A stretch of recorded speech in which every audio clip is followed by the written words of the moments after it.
नमस्कार दोस्तों, आज बुधवार है, आपके सामने आने का दिन है। आज मैं विषय लेके आया हूँ गारंटी। लोगों को ये बहुत पसंद है शब्द। लोग बोलते हैं आप लिख के दीजिए गारंटी के साथ इतना परसेंट मिलेगा म्यूचुअल फंड। मैंने कहा नहीं लिख के दे सकते, लेकिन वो कहते हैं कि एफडी में, आरडी में, पीएफ में, पीपीएफ में तो लिख के देते हैं।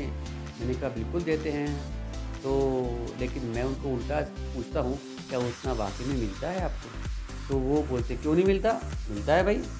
तो मैंने उनको समझाया, अगर आपने एफडी की है और पहले ही ब्रेक कर दी, 2 साल की अगर टर्म है, आपने पहले ही ब्रेक कर दी तो आपको 6.5% नहीं मिलेगा। जो सेविंग अकाउंट का रेट है उतना मिलेगा। हाँ, ये बात तो है, सही बात है।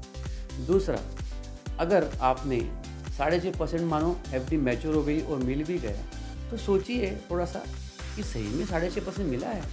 बैंक ने तो दिया आपको 6.5%। क्यों? क्योंकि 6.5% आपको बैंक ने दे दिए हैं और अगर उससे आपकी कमाई ज़्यादा हो जाती है, तो आपको टैक्स बैठेगा, इनकम टैक्स। और इनकम टैक्स का जो रूल है, वो ये कहता है कि जितना आपका टैक्स स्लैब है, उतना टैक्स बैठेगा। मानो आपका 10% में स्लैब है, तो 6.5% के ऊपर 10% मतलब 0.65 इतना तो आपको देना पड़ेगा गवर्नमेंट को। तो 6.5 में से आपको 0.65 दिया, तो 5.85% ही मिला। मतलब 6.5% नहीं मिला, गारंटी नहीं है। और उसके ऊपर क्या आपने अपने पैसों के साथ इंसाफ किया है? उसको बढ़ने का मौका दिया है?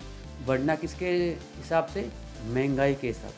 अगर महंगाई 7% चल रही है इस पीरियड में, तो आपको उसे 7% या उससे ज़्यादा बढ़ा के देना चाहिए।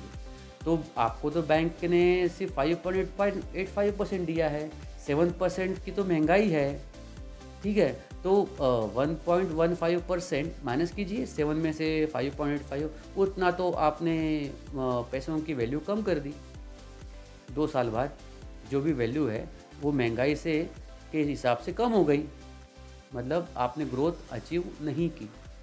तो गारंटी के पीछे भागते हुए आपने रिस्क नहीं लिया या कम लिया, तो पैसों की वैल्यू कम कर दी। ये बात को ध्यान रखिए।